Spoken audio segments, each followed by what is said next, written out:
Jimmy Dore has a video called mainstream media hit piece on YouTube disagreeing how it radicalizes people, which we know it's true. Dore knows it's true.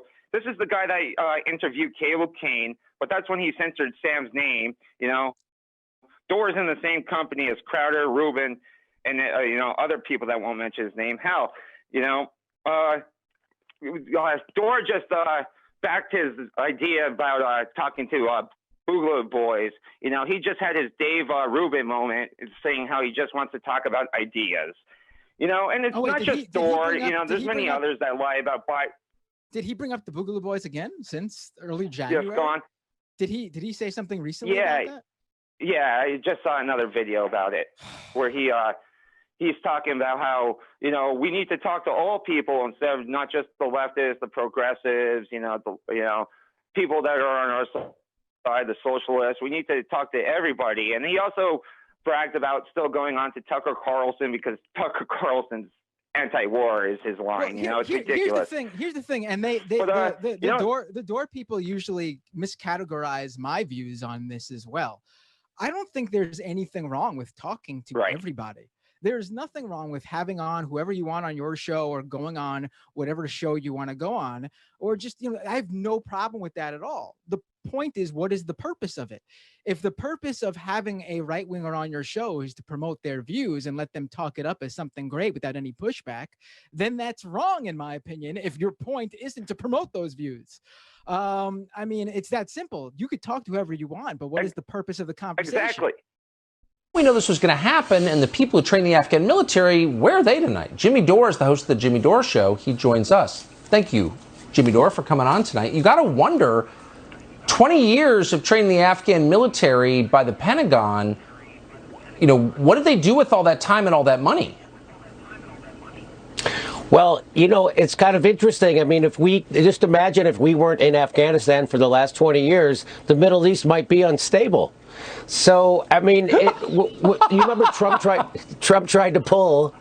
By the way, this war is bipartisan, right? As all wars are. Noticed. They're very bipartisan right now. The military-industrial complex has a stranglehold on both parties. So Trump was trying to pull us out of this war because it turns out you can't just invade other people's countries, set up a Starbucks and a McDonald's and think they're going to be just like us. We've had fathers and sons, and pretty soon we're going to have grandsons fighting in Afghanistan. So it's a nice way for Americans to make multi-generational memories, I guess.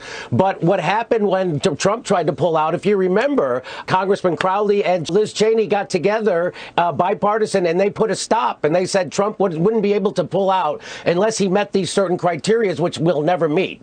So they made sure the president, the commander-in-chief, could not pull us out of Afghanistan. But now here is Joe Biden, who claims he's going to pull us out of Afghanistan. First of all, as soon as he announced it, he started ramping up the bombing. I don't know if you know that. He bombed Shahid Anwar Khan High School and a health clinic that killed 20 people, a lot of them women and children. So he's ramping up the bombings as he's saying we're pulling out. And I don't know what that is, if that's dementia or what, but that's the guy who's ordering the strikes. That's happening right now. They increased the military budget. So why is Joe Biden being allowed to pull out of Afghanistan? Well, because he's agreed to start bombing in Somalia. I don't know if you know that's happening. Joe Biden is now bombing the poorest people in Africa. Like 40% of the country are nomads. And Joe Biden is now bombing Somalia. So now he's occupying a third of Syria right now. So he's just switching his imperialism. And I really appreciate you giving me a chance to come on and talk about this, because they'll never stand up against imperialism at CNN or MSNBC or anywhere else. So I just want to say thanks for that. And what we need right now is a real anti-war movement to rise up in America to stop these wars. They gave Joe Biden an extra $25 billion to do war. I thought we're getting out of Afghanistan. Why does it need an extra $25 billion? And let's remember how much $25 billion is. $20 billion, they say, could end homelessness. So we just don't have the political will. Every pothole those $25 billion worth of bombs make in another country is a pothole that's not getting fixed in America. We can bomb everywhere in America, but we can't feed our own people. I live in a democratically controlled state that's got a Democratic governor, and we've got people living under every bridge in California. How about we start spending some of that money back here at home? I agree with you 100%. Okay, so you see how they lie? Were there any right-wing talking points conducted in that interview. No, it was completely from a left-wing perspective, pulling out of Afghanistan, putting money toward the United States citizens, potholes, and not foreign interventions. And the other thing is Sam Seder shaved his pubic hair, and this guy glued it on his face. And then you've got his coworker over here, Michael Irvin's fat brother that never made it in the NFL. You see what they do? So this is an example of propaganda. Straight up propaganda. You get a Hispanic guy, you get a black guy, and they just spew right-wing propaganda. And people fall for it.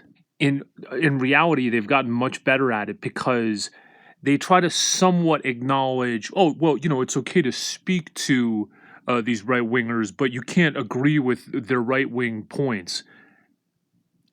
Jimmy Dore completely controlled that conversation and completely came at Tucker from a left-wing position, anti-war, which Tucker agrees with because he doesn't want to pay, his tax money toward these crazy wars. And the thing that I find also funny is that these minions of Sam Seder, they're all on the same page, aren't they? They're all anti-Jimmy Dore. They all want to trash Jimmy Dore for one reason or another. You never hear there's never like pushback. Hey, I actually like Jimmy Dore. Well, he was right about this. No, they're all on the same page because you know what? They were told to be all on the same page. They're doing this. They are following orders. Believe me, whether it's from Sam Seder or somebody else, they are following orders. And believe me, they're on the same page.